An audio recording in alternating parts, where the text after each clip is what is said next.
This happened back in 2017 when I was living in St. Petersburg, Florida. I've always been a homebody.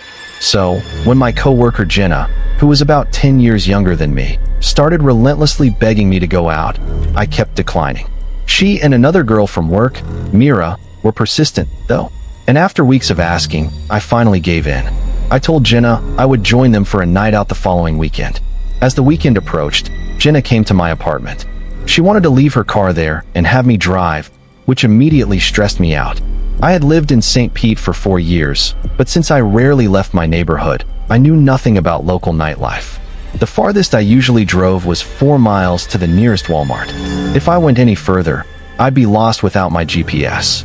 That evening, we got into my car and headed toward Mira's apartment. When we arrived, Mira wasn't quite ready, so we went inside and waited. Once she was ready, all 3 of us piled back into my car. Since I was driving, Jenna had to navigate. We eventually ended up at a busy club. We went inside, found a spot, and ordered some drinks. We hadn't been there long when Jenna said, "Hey, I'll be right back. I see someone I know." She then asked Mira to go with her. I remember feeling a sharp stab of annoyance. Why beg me to come out, only to leave me alone moments later? But I waited. A few minutes later, Jenna and Mira returned smiling. "My friend bought us a round," Jenna announced, handing me a glass. I trusted her. She was my coworker, so I took the drink as they did theirs. I believe Jenna's friend bought us 2 rounds each. It wasn't long after the 3rd drink that something felt terribly wrong. The room didn't spin, but a wave of thick, unsettling dread washed over me. I turned to Jenna and insisted we have to go now. The next few hours are a blur. I don't remember leaving the club, but apparently we did. The first thing I recall clearly is sitting outside Mira's apartment complex, still in the driver's seat of my car. I heard Jenna and Mira talking, and whatever they said, some combination of words I can't recall to this day, instantly triggered my fight or flight response. I didn't need to understand the words. My gut knew I was in danger. I slammed the car into drive and sped away. Whatever had been slipped into my drink was powerful. I wasn't a lightweight, and I'd only consumed 3 club drinks, which are often watered down. I was driving all over St. Pete, unable to focus, simply trying to figure out how to get home. But my mind was completely scrambled. At one point, I stopped at a red light. Suddenly, 2 figures appeared at my window, and then someone was pulling my car door open. I was in total shock. My car doors automatically locked the second I put the vehicle in gear. I still have no idea how they managed to open it. 2 strange men were actively pulling the door open, and the sight snapped me out of the mental fog just enough for me to hit the gas and flee the intersection. After that moment of sheer terror, the memory vanishes again. The next thing I remember, I was sitting in my car parked near a row of quiet homes. I was staring blankly at my phone, trying desperately to figure out how to operate it. But the drug had made me so paranoid and confused that the simplest action felt impossible.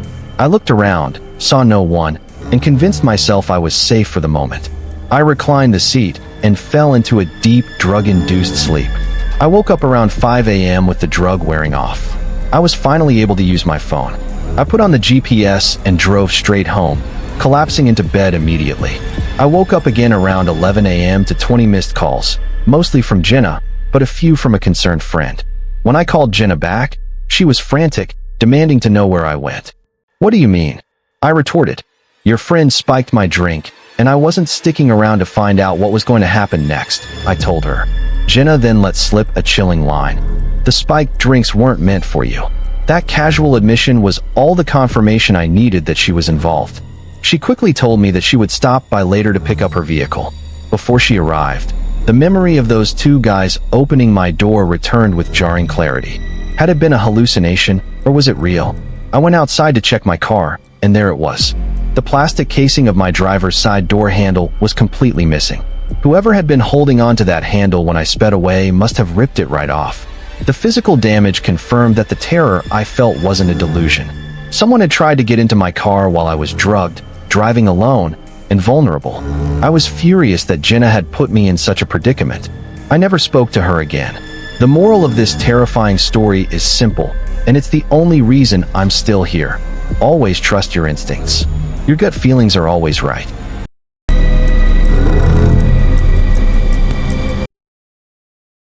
I'm a teenager that lives in a lively coastal town in a small enough country.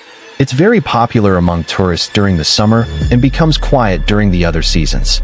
The main attraction of our town is the beach that stretches a few kilometers down to these sand dunes that are great for a scenic walk. The hills within are easy to get lost in, but at the same time easy to make your way out of, as if you walk a kilometer in any direction, you're sure to be back on the beach or on the path that leads back to a car park.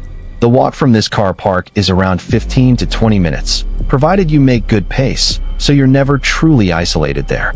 During the day, you'll always see families with young kids taking a stroll down there or somebody walking the dog. My point here is that the dunes are known to be safe during the day, and if you get lost in them, you shouldn't panic.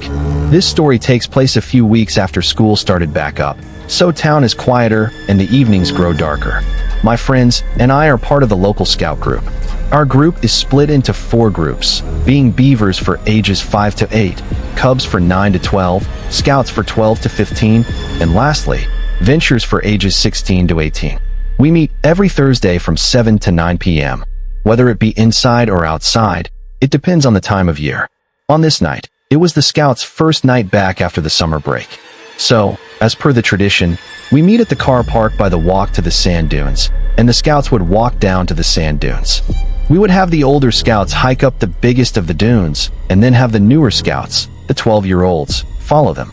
So, the older Scouts help the newer Scouts to reach the top, and when they do, they're officially considered Scouts. So, the Scouts set off while me and the other aid ventures stayed behind to practice our first aid for about 45 minutes. We did pretty well on that, and we decided we still had time to go to the dunes. The quicker walkers, including myself, reached the dunes first. The tide was fully in, so we weren't able to walk on the beach to the biggest dune, which was known as the Baldy Man. So, we just walked through the other hills of the dunes. My friend and I, who I'll call Noah, were set on reaching the Scouts, who at this point had all made it to the top of the Baldy Man. We shouted back to our leader and the other ventures what we were going to do, and another 2 people decided to join us, who I'll call Thomas and Ewan. The others were a good bit behind, so they went into pairs and split up in checkpoints. So, the 4 of the people going to see the Scouts were able to find our way back.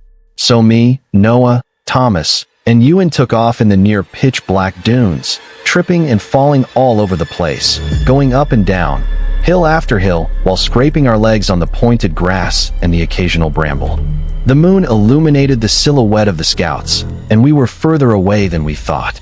We stopped to rest on a ridge where we looked back and saw another 2 ventures looking towards us. We gave them a wave and they returned it. I was closing my bottle of water, getting ready to run again when Thomas shushed us all. He looked mildly concerned at first, but he seemed to shrug it off. We questioned him as to why he shushed us, to which he replied, "Did you hear that?" We shook our heads, so Thomas said he thought he heard something rustling in the bushes, but we put it down to the wind, although it was a very still night. After another 10 minutes, we were on the last hill before we reached the Scouts, and we were exhausted, but we pushed through and made it up to them. We said hello to our friends and Scouts, welcomed the new Scouts, and decided we had to head back as it was now basically pitch black out.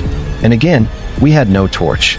We tumbled down the big hill, catching our footing again on the sand, and we began making our way back to the ventures we saw on the ridge. We ran up and down the hills again until we made out the outline of the ridge we saw the ventures on. They were still there. We were relieved to see them there, even though we knew they would be. Finally, the 4 of us made it up to them. I'll call the 2 Cormac and Alice. Cormac is a big guy muscle-wise and is known in school for his intelligence.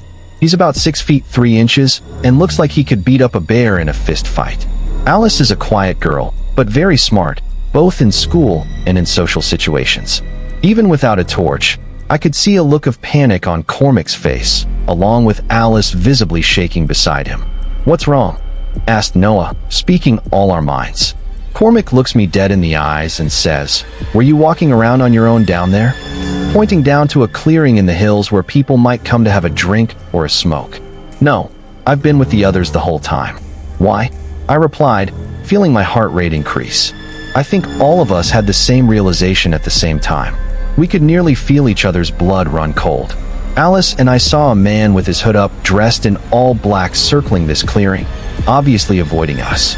We thought it was you at first, but it was too out of character for you," Cormac said, looking at me. I was about to speak, but Cormac kept going.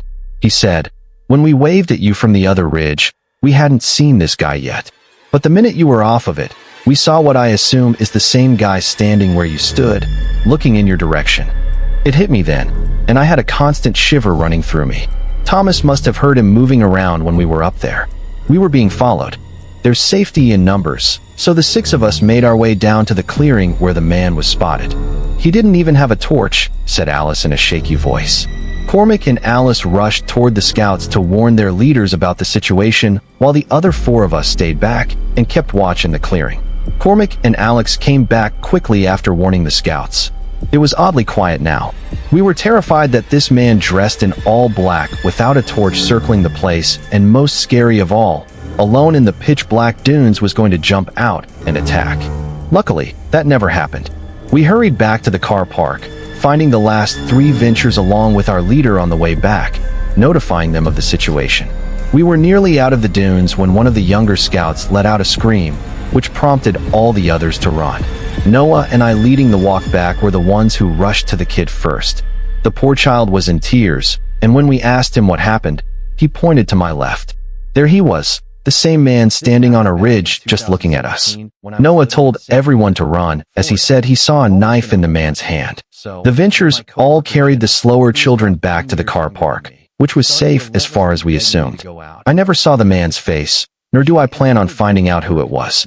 The scouts and ventures were collected by their parents, who I assume all have their versions of the story, but only a handful know the full one.